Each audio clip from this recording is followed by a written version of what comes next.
Good afternoon. It's just afternoon. It's midday on, I should know, Friday, the 22nd of May. This week's gone so quickly. Been in Spain last week, back on Monday, and it's flown past. And I'm delighted. This is the 74th spotlight of a non-fiction. Do I call you a biographer? Your two books are biographies. So far, Very you're good. a It's very, biographer. very good to meet you and have a chat. Yes, I think biography is a best way of describing them. Yeah. There's a little bit of family history as well because the two people I've written about were family members. Mm. But biography is the category I guess I'd like to They like. fall in. Yeah. Yes. Well, we'll talk about what you're writing on next towards the end, and anything else that you have in mind that you'd like to write. So Yes. we'll have a chat about that. Okay. We always start at the beginning. So obviously, family is certainly the last few years has been important to you. Do you remember when you were growing up? Were you in a reading household? Did you enjoy reading, and did you do any writing? Can you remember the first thing you wrote? Well, I certainly enjoyed reading and I was encouraged to read. I guess given my age, I probably started on Edith Blyton, Right. Yeah. Oxford. But My era as well. I graduated to Arthur Ransom, which I certainly Oh, enjoyed, both in terms of Swallow, reading and the adventure stories. yeah. I think Swallow actually Townsend. started my interest in the outdoors, because they climbed mountains in the Lake District and they went on boats and things. So that was all good fun. Mm, I mean, in terms of writing myself, it was never my forte. I was always, I think, from an early age, better with numbers. right. So I did manage to pass exams in French and classic, Latin, and so on. Mm, Um, but I was better with numbers. I think the first thing I probably wrote, as I can remember, was I put together and founded a school magazine in competition with the sort of main magazine. So there was that sort of challenge there, and I was mainly the editor of that. okay.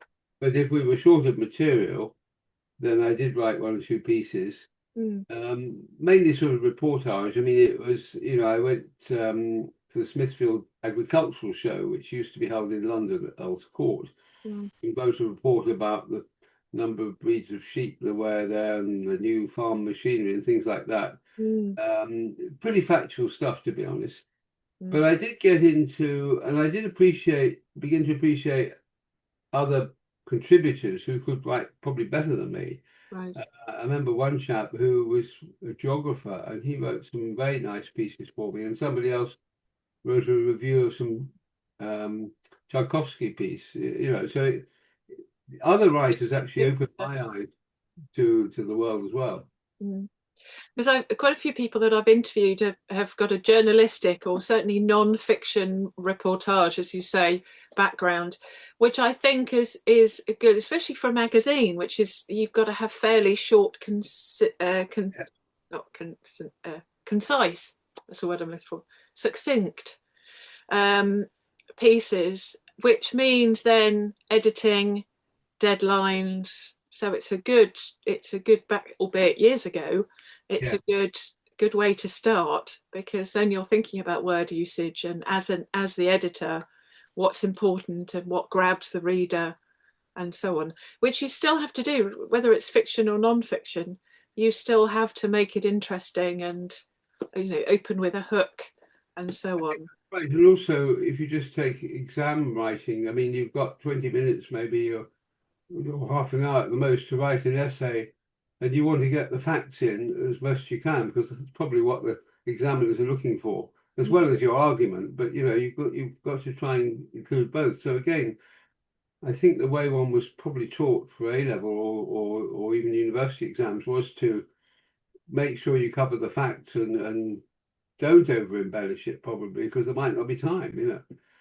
It's interesting you say you were more of a numbers person because when on the rare occasion I used to watch it prolifically, but on the rare occasion that I watch Countdown, they Right. have um, they have word rounds in between or numbered rounds in between the word rounds, and that's although I'm a wordy, I prefer the numbers round Okay. to the word round. which you think would be the opposite way around? And It's I was, nice if you can cover both, obviously. mm, Uh, yeah. I So, guess, you're more of an all-rounder if you can do both, mm. but So you obviously you hadn't thought particularly about writing. So how did you come to write you? Because the first book is about your great uncle. How did that come about? well, I mean, after a long gap between school and formal study, I had a business career where I suppose my report writing then was probably mainly fairly short business-like reports. Mm, And it was only as I was thinking, moving towards retirement, that I thought, well, I've been doing things with numbers or in business most of my career. What mm, about doing something a bit more creative?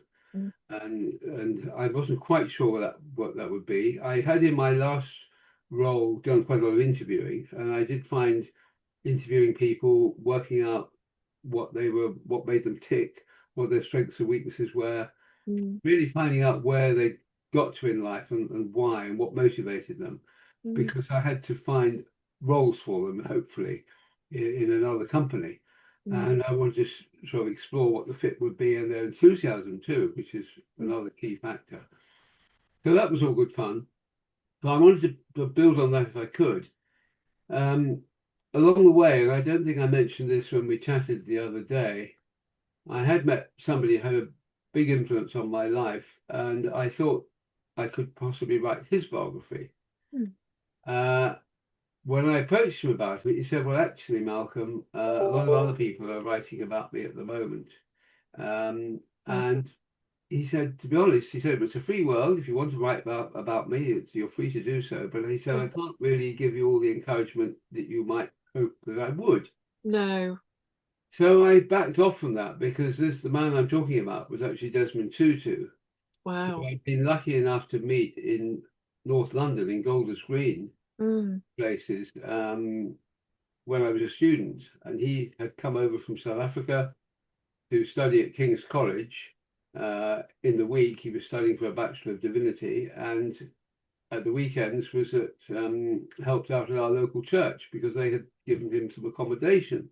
So right. we became friends for life, and he was another influence on me that as to why I worked in Africa early on in my career.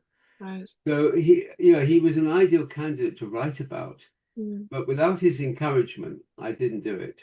no. So I then have sort of stood back for a few weeks and thought, well, am I going to get this writing project started? And then I remembered that some years earlier, I'd inherited some photograph albums from my great uncle. This was a great uncle who, when I was growing up, was a rather crusty individual, very taciturn. Um, he allowed me to go up to Norfolk, where he'd retired, rather reluctantly, because he said there was nothing to do here. We live in a very quiet village. Mm, But actually, going from London to the space and open countryside of Norfolk was very important to me, and I really loved going there. You'd said But about reading Arthur Ransom, and that Swallows and Amazons is all, you're not going to get that in London. You get rivers, you obviously get the Thames and actually, you're absolutely right, Morgan. That's lakes, sort of but exploring and getting a map out and taking a bicycle around the lanes of Norfolk was mm, actually, yes, exactly Arthur Ransom to me. mm, Um, yeah, I even went on Norfolk Broads at one point where some of the Ransom books are set. right. Yeah, yeah. So those were important years. But I didn't really hit it off with this great uncle. Mm, He, to me, I mean, he had family members in Norfolk who were great. He was his, well, I was ancient, and he'd say, "Well, in my day, he stood up straighter, and we admired Churchill. Well, I admired Churchill too, but I probably didn't stand up straight enough." right. um, but it was years later, long after he died, that his widow gave me these photograph albums. And I knew he'd been in Africa, but I didn't really take in the significance of that. Mm, And he had actually worked in what was then Northern Rhodesia for 20 years in the colonial service mm, and had not written diaries, but he'd annotated his photograph albums with the names of all the people and places and the dates of everything over a 20-year period. So I thought there was a bit of a story there. Mm. And that was what got me going. I thought, well, there is an interesting life here. Certainly for 20 years. The start of his life was fascinating too, with his schooling and then university at Cambridge. And then his life, after he came back in the 1930s to London, he looked after his elderly mum for a while. Right. In the meantime, he'd met a woman who became his wife, and she was from Norfolk, so very different background to his. Sure. His was a London background and university education. But his wife, Elvira, was a lovely woman who actually taught me a lot just about the small things in life, about being in the countryside, about seeing chicks born and pigs raised and things like that. And that opened up my life more than Claude talking about his classical education. Right. So did you find out why your great uncle was quite severe, quite a severe character, just how he was? Because they feel a bit yin and yang, that as a couple, they complement each other, I suppose. That's a very good point. Very good point. And he was very different from his older brother, who was my grandfather, who I knew well, who was much more outgoing and more a man of the people. I don't know. Claude was the youngest of four. He was the brightest, and he had the best education. And in Africa, he went out as a young man, as a bachelor. And in those days, in fact, the first 3 years, you had to do on a bachelor status. But there was no sign of any woman in his life, except that when I was going through this photograph album, there were a lot of photographs of him with another woman who was married to a work colleague of his. Okay. And my belief, and I've written about this in the book, was that he had an affair with this woman. Right. Who had two daughters, and I'm pretty certain the second daughter was actually fathered by my great uncle. So the title of the book is Ulendo, which means a journey or a safari, going on a journey with a purpose, which is what these colonial officers did in Africa. They went around all the villages, usually with an entourage of cooks and people to help carry everything. And then they'd go to a village and they'd act as judge on boundary disputes or anything else that was within their jurisdiction. And it could be quite a lonely life. So he was doing this as a bachelor, but at some point after he'd been there about 5 years, he met Dorothy and her husband Robert, and I believe there was an affair that lasted about five years. So the title of the subtitle of the book is Claude's African Journey into War and Passion.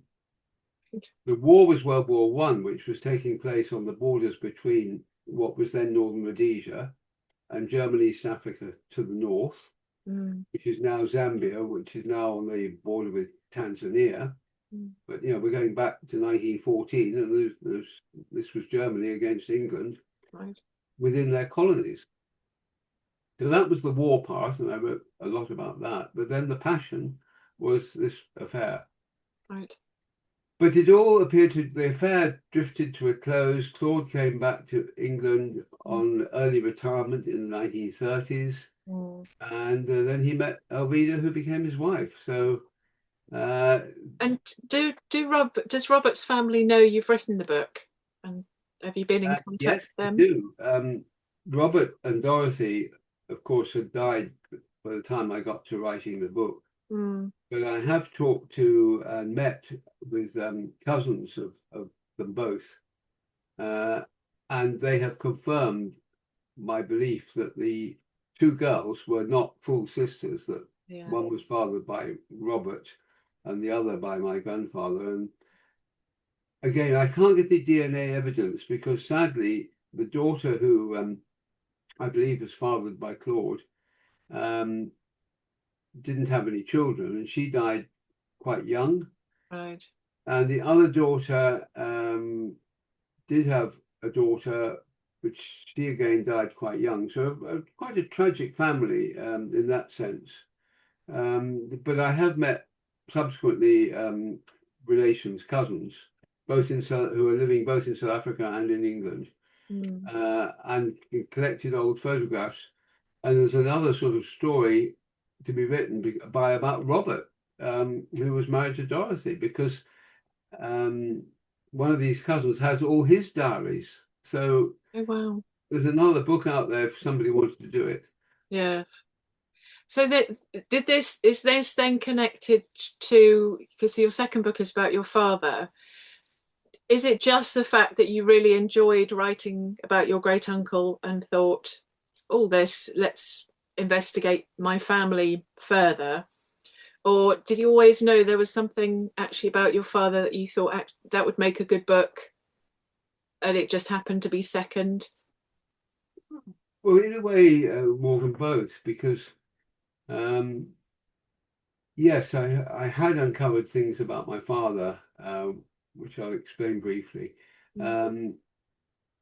which I felt was a story. It's a story, as I'll explain, which I wouldn't have written when my mother was still alive. No.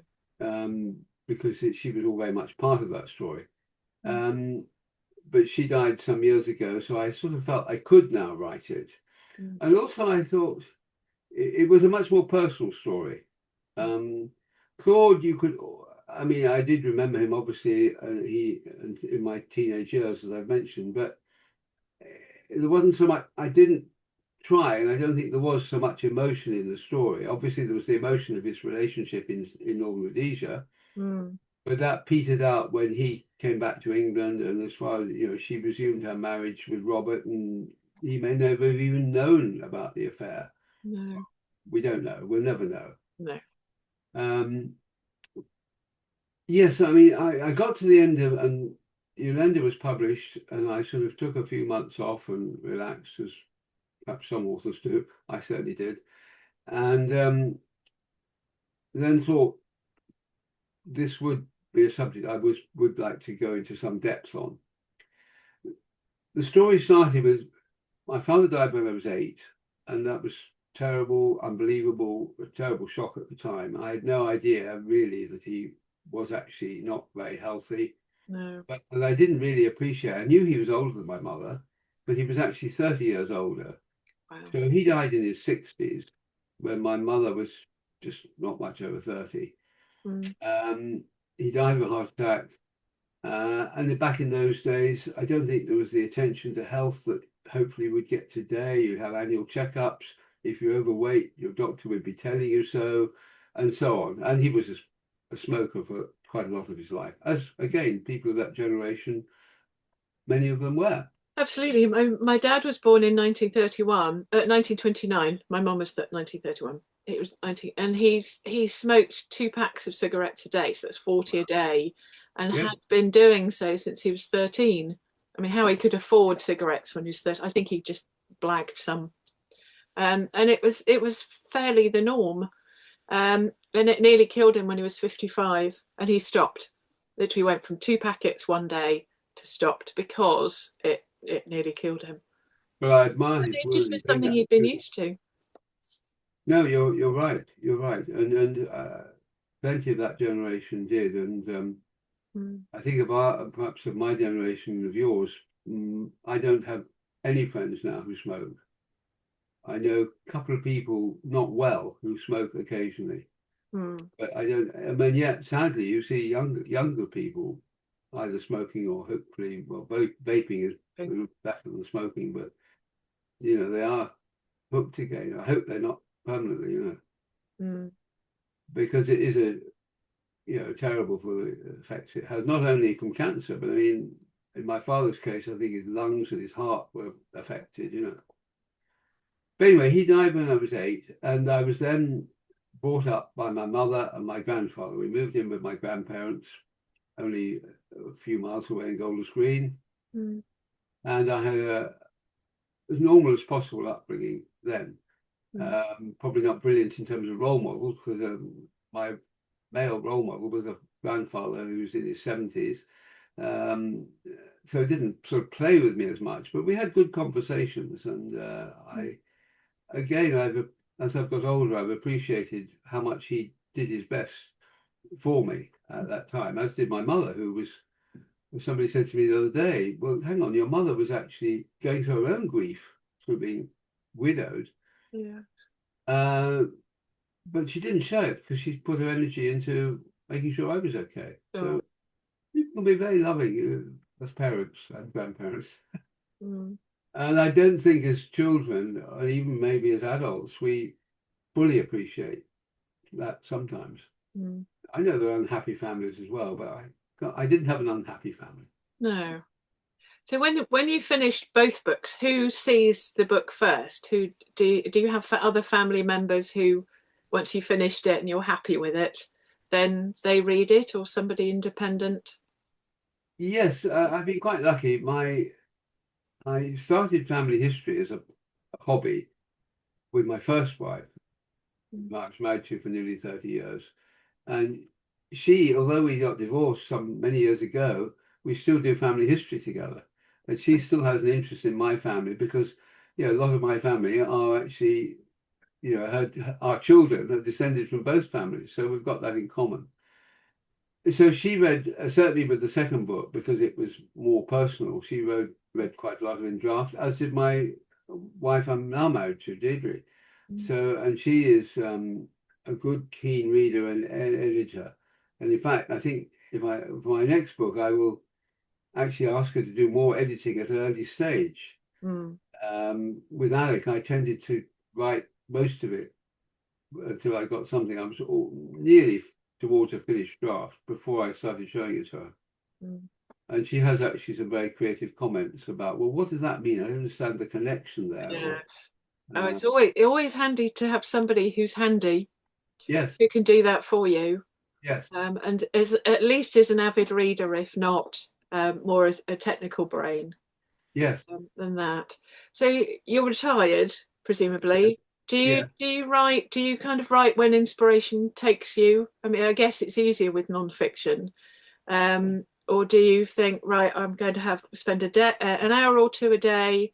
Do you have a routine, or I um, when I was on the last two years, I think, of writing Alec, particularly when I knew what I was trying to achieve. I had my layout, chapter headings, and so on. And I think with biography, it's the easiest way is to write it chronologically. It's not the only way of writing a biography, obviously. sure? Um, but some sort of chronology, or even if you start at the end of their life and work back, you know you've got periods of people's lives to sort of relate to, or maybe because of their marriages or family circumstances, maybe their career, maybe the geography of where they lived, and all those factors coming into that story.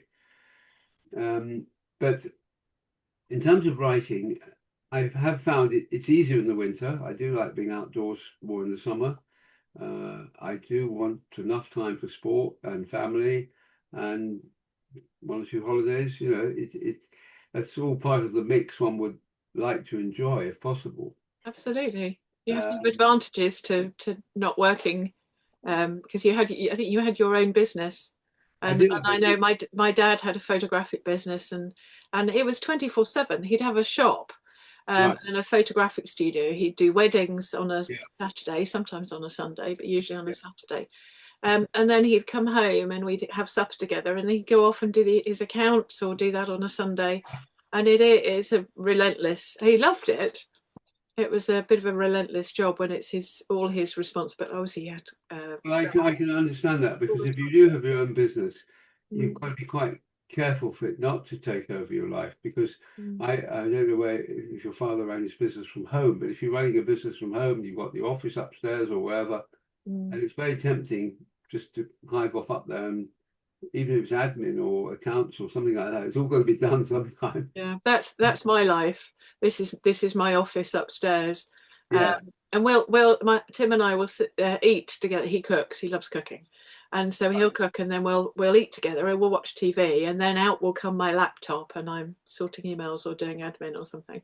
But my dad had a small chain of photographic shops, so he was out at 8 o'clock in the morning, back at 6:30, 7 o'clock. In the evening. So I didn't see, and then he was working on Saturdays, and he had managers in each shop, so he could go off and have days off occasionally. Yeah. But yeah, he was old school. He was if a job's worth doing, if somebody came in and wanted at 5:25 and wanted to have a look at and potentially buy a camera, then he'd get half the window display out and go through each one Yes. until they were finished. And sometimes it got in the sort of later years as Jessop's opened down the road. They'd come into my dad, and he was slightly more expensive. So they'd save £1, but they didn't know, the staff weren't as knowledgeable, as my dad had been in cameras all his life pretty much, and so they'd get my dad to narrow down which camera would suit them, and then they'd go off down to Jessop's and buy, or not come back anyway. Pretty annoying if they then went to Jessop's, yes, especially if Exactly. it gave them all the right advice. Yeah. But Jessop's is no more, I think. Whether it's like Woolworths, it's gone online. But yes, it's not as easy. Everything's, because we've all got cameras on our phones now. Well, most of us use that now, and we don't get that bad results. Yeah, I had a lovely red Nikon and gave it to the local charity shop, because and they're so heavy, the big digital SLRs. So it went to my local charity shop. So they were very grateful. Yes. So your books were done, and your wife and others helped you polish it and get it ready for publication. And who designed your covers? Can we see your? Can I just say, before I got to being ready for publication, with both books, I had a professional editor I worked with. I think on Ulendo for about 18 months with Alec, a different editor, but we worked together for over a year.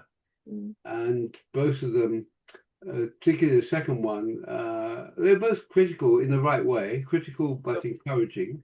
But my second editor was quite hard and said that this chapter needs rewriting. Well, I said to him, well, what do you think? What are the areas which you're not happy with? Well, not this. And he did sort of give me a list of things which he thought needed addressing. Sure. You haven't explained this, and I also had a passion. I still have a bit of a passion for footnotes. Oh yes. And eventually, I said, well, I do want these footnotes. He said, well, do you need them? Why not? You could explain it in the main text.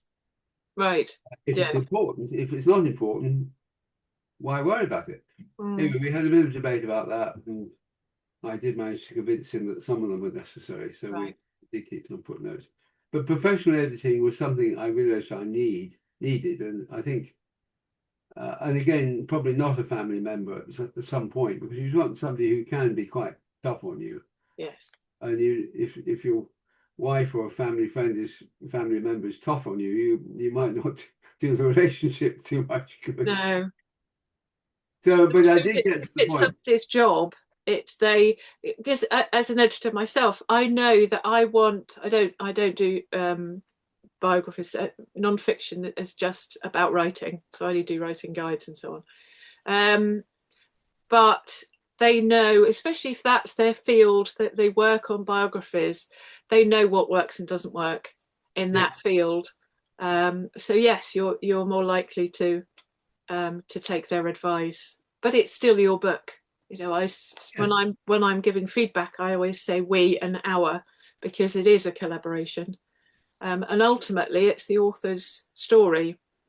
So you're absolutely right, Morgan, because when I was talking with Rob, my second editor, you would say, well, put more feeling into it. I mean, he was actually encouraging me not to put more facts, but more feeling. Well, how did you feel, or how do you think the people involved in this incident felt at the time? What did it mean for them, and others involved? And he was very much into that, and trying to make my writing warmer, and more touchy-feely than it had been, perhaps. Yeah. Well, I think whatever we read, I say the 4 E's. So we want to learn something. So education, you want to be entertained, regardless of what we're reading. We want to be entertained. Yeah. And then have some form of escape. So, for instance, if we've got a really ordinary life, we like reading Pride and Prejudice or thrillers, because it's a bit of an escape. Yes. But primarily feel some kind of emotion. So by the end, and your books, I mean, biographies, there is always emotion in there, Yeah. because you're learning about somebody who existed. It's Yeah. different. You have less emotional, less tie to it if it's fiction, because you've just created this person and they're not actually, it's not a real person who's in danger. And then feel some kind of emotion at the end. So if the baddie's caught, you're relieved. If somebody's okay by the end of it, you're relieved. And so you obviously, when you've got to the end of your book, certainly if the person's no longer alive, then you've got the mix of sad, but you've understood their journey, as you Yes. used that word in your first book, and you've shared not only their life but your retelling and your emotion going through it. No, you're absolutely Yeah. right. But it's interesting. I'm not don't have time to read a lot of fiction, but Mm. I've met one or two people who do read a lot of fiction, and they get very involved in the characters. It's almost as if they are real, you know. Yeah. I mean, you've just got to listen to people who follow the Archers every day. You know, there's Absolutely, people Shula and very yeah, real to Shula's them, you brilliant. know. It is, But, and that's the sign of a good book or a good film. I mean, I'm hypercritical because it's my job and what I do. But going to the cinema and sitting and doing nothing but watching, and there's a fine line between knowing that this is a film, it's not real, they'll be fine at the end of it, and then there is a little switch that I'm so if it's a good film, I'm so invested by it that it feels real to me. I'm sitting there, I'm a baby, I blubber at sad scenes. I think I cried. There's a recent, the last film we went to see was Project Hail Mary, a science fiction film, okay. with Ryan Gosling. Really, as soon as we came out, we booked a dinner, and we'd have gone straight back in again and watched it again, if we hadn't have Wow. booked a dinner. Yeah. And it's just fiction. It's Yes. Yes. written by a really clever writer called Andy Weir, who wrote The Right. Martian. Uh-huh. Uh-huh. And it's really gripping. Yeah. And that's the sign of a good book and a good film, if you believe that it's happening, that it's real, Yes. Yes. Yes. Yes. that it's not that easy, as you know. It's not that easy to write something that, I mean, you're writing non-fiction, so it is real. But you're right there, because also, although in both biographies I have a number of facts to deal with, as my background, trying to work out what people were feeling at the time and why they made these decisions. And Mm, that was a particularly fascinating and quite emotional part of writing the book about my father, mm, because he had left his first wife to be with this younger woman who became my mother. mm, And I have spent a couple of chapters trying to imagine what he was going through at that time over a period of 3 or 4 years, mm, which in fact coincided with the abdication crisis in 1937, when Edward VIII abdicated, because to Edward VIII, the love of this other woman who he felt he couldn't live without, Wallis Simpson, was yeah, more important to him than the throne. yes, And my father took a similar decision only a year or two later, mm, that this young woman he'd met, who was the daughter of some hotel guests, uh, might become his wife, and that he might take this decision to leave his wife, his life in Worthing, and everything else that he was known for, and sure. start completely again with Mm, next to nothing, taking away from the marriage a suitcase and just departing well, to this new life, mm, without which I wouldn't be here. mm. No, So, exactly. but trying to imagine what he went through, and it wouldn't be a decision you make just like that. I don't Mm, think in his case, I'm sure he would have spent hours agonizing over no, what absolutely. best course for Months. him. Yeah. So when you finished your first book, did you choose for the cover? Did you choose one of the pictures from the album you were I given? did. I did.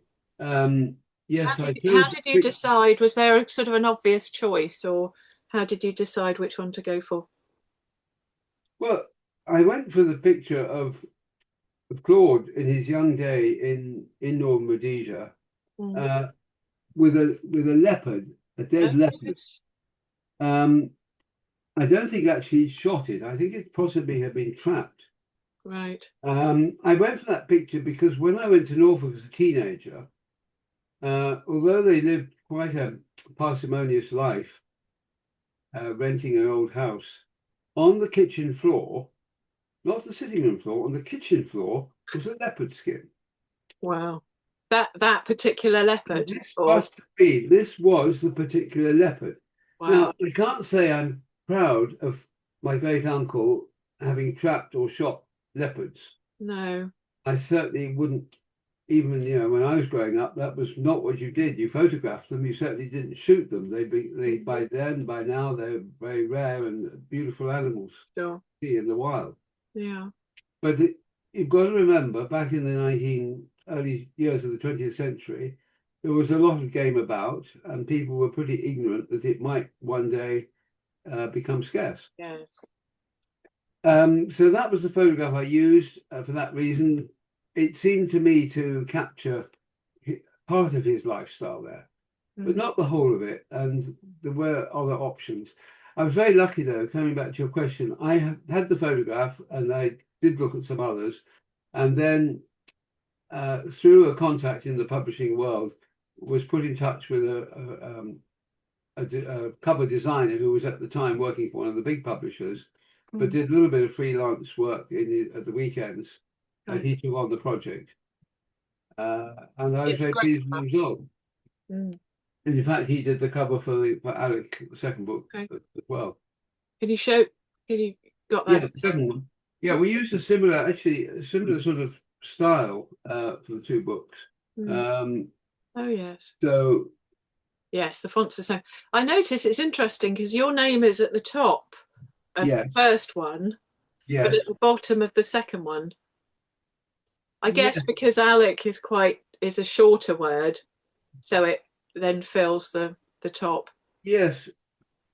It left him to make that decision, and it looked right. I didn't think we had to follow the same style No, exactly. no. Um, But the font is the same, which I think it's important to keep consistency yeah, the font so is the that we same. know that it's Right. the same Yes, author. yes. No, Yeah, you're right, and I'm very pleased with the second one actually. it's a great That was cover. a black and white. Well, they were both black and white photographs, but this is a black and white photograph of my father on Worthing Pier, Mm, and he's just added some modest color, And yeah, in fact, the first draft, the sky was a bit darker and gloomier. And I said, "Oh, let's make it more of a sunny day." So I yeah. think, but it was obviously a showery day at the same time because he's wearing a raincoat. Well, that's true. That's very true. So, how did you get them published? Because you had two different publishers for these two. Yeah. Change of circumstance. Um, Well, yes. I mean, I started off probably rather arrogantly. I don't know. A lot of authors would think, "Oh, well, you just go to a publisher," or in fact, I by then I realised that you didn't get to a large publisher without going through a literary agent. mm, So I must have written to quite a lot of publishers. I mean, the first book had Africa as a theme, so any publisher who touched Africa would be of potential interest, and likewise with literary agents. But most of the time, I got pushbacks. Uh, Only because I was quite persistent that I sometimes managed to get conversations and get some meaningful feedback as to why it wasn't suitable. It could be on the basis you're not known. Certainly one argument. Certainly, once your name is out there, it must be easier each time, I think, to but publish. how do you? It's catch-22, isn't it? How do you get known if they don't take a risk on you? It's impossible. I mean, well, not impossible, but it's tough. You need some lucky breaks. Mm, I think you have to use every bit of networking that you can. mm, And even then, I would look back and say I could have worked harder. right. But then it depends whether you're going to let this book project take over the whole of your life or just 60% or 80% or whatever Mm, percent you feel you can manage. yes. And some people are better at it than others. some of that process has been enjoyable, but it's like any sort of selling. You know, your father wanting to sell a camera to somebody who comes in the shop just before closing time. Mm, I'm sure he put his very best into wanting to know what this customer wanted and whether he had the absolutely. right camera and so on. Mm, And I think the same with trying to put your book forward. You know, you hope they'll think you as the author might be moderately interesting to talk to, but they might think, oh, well, we've met thousands of authors. What's special about this one? yes. Oh, that theme. Well, we've heard that theme before. What's special about the way this person's tackled it? And Mm, you know, you've got to sort of somehow hope to get a conversation moving that will get some tick some box somewhere with that person. mm, It might be something unrelated to the book even, mm. but some little bit of chemistry which gets a little bit more interest. Yes, it's With really the first book, Morgan, I was very lucky because I had met when I was on holiday watching cricket, I'd met a man who, like me, had a love of Africa. He'd worked in Africa. Um, he loved cricket, but he lived not far away, just over the river in Chiswick. okay. And he had, having been with one of the big publishers, had started his own niche publishing company, specializing in books about Africa. Oh, wow. So as Ulendo was starting to develop, we were in touch regularly, and he said, "Well, you haven't written before. How are you going to get this book written? Whatever." And for 2 or 3 years, he was pretty negative about the whole thing. And then when I said, "Well, actually, it's nearly finished," "Oh, you want me to look at it?" So he did, and it went from there. And then he said, "Well, yes, we can make this run." Sure. But you have to, you know, and the second book was published by Interconnections Press, which is also a small publishing company, doing what it says. Interconnections, the owner of that company, Rob Fisher, um, has a passion about different academic disciplines connecting with each other. Right. He himself had studied philosophy at Oxford and taught philosophy, Mm, but he saw the overlap between philosophy as a discipline and uh, other sciences and art subjects mm, not being properly met, particularly in the publishing world. right. And he knew a lot of people who were writing books that didn't quite fit into one category or another, or they would overlap different categories. Yeah. That was why he formed Interconnections Publishing. We had met when he became my editor because he is a man of many talents and he was also spending time editing. Mm, But when I came to the closer to publication, I had a couple of other options, but in the end, running with Interconnections was the best one. I'm mm. pleased it did. And does he help you with market? I mean, he was the one who actually emailed me about you, so he obviously does fight to your corner still, uh, Yes, and help you with marketing because yes, he has. this is what we're doing. We're working together on trying to get into literary festivals. Mm, I did have some success with that with Ulendo, again because of contacts, and I presented Ulendo at the Henley Literature Festival. mhm. Would have been at York, but then COVID intervened and the whole thing was cancelled that year. Right. And again, I'm working on that both with my publisher and independently of him. Well, I Which think even if you're with a top publisher, they still expect you to do a fair chunk, and it's nice. It's if you go to festivals, you meet people, and you never know who you're going to meet, especially in lifts at festivals and in the bar and so on. And absolutely, it's a wonderful industry. I've been in it for a couple of decades. And on the whole, 99.9% of people are lovely and mm, very supportive, and there's no real competition. Even if two people have written a book about their father, they are different beasts. And so we're all very supportive of each other. It's a wonderful yes, industry to be in. yes. I mean, you've obviously enjoyed literary festivals yourself, Mm, and I've been to a few, and yes, they are good fun. And mm, in fact, the sort of people, well, dare I say that quite a lot of the audience at literary festivals are probably retired or semi-retired.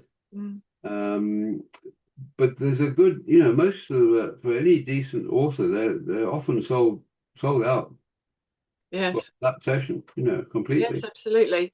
See, a lot of people, when I was teaching for Northamptonshire Council, I'd say probably 2/3 of my students, and I had between 16 and 18 people each term, were retired because it's not really a cliche, but they'd always wanted to write a book, and now they've got time to do it. They've retired and they've got time to do it. And the other third were anywhere between 19, because it was adult learning, so anywhere between 19 and say 60, because they want to write. They make the time, whether it's before they go to work or on a commute or at the weekends or evenings once the children have gone to bed. And they want to learn how to write, and because it's every week, it's then giving them a good deadline. Right, I want, because whenever I set a task, I Mhm. then go through work that people had either just done on a previous prompt, or work they'd done in between the sessions that they wanted then some feedback on. Yes, yes, yes. So what are you working on next?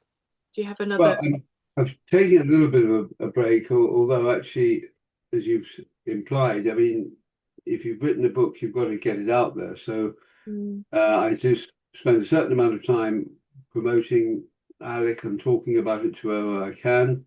mm, Um, and then I've started just sort of, I thought I would actually, before I concentrate on one thing, I'm doing a little bit of sort of short story writing around the idea of conversations with people. mm. And as I think you may have gathered from my earlier conversations, one of my passions is cricket.